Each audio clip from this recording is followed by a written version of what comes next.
ધજા આવી ગઈ છે. ધજાના દર્શન તો તમે કર્યા જશો. બીજી ધજા આવી ગઈ છે. કેટલી બધી પબ્લિક છે આજે શનિવાર છે એટલે બીજી ધજા આવી ગઈ છે.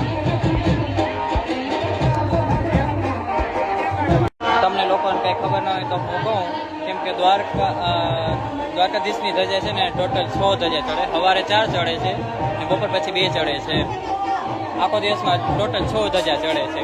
એમાં 8 વાગે એક રાઈડ ચડે છે.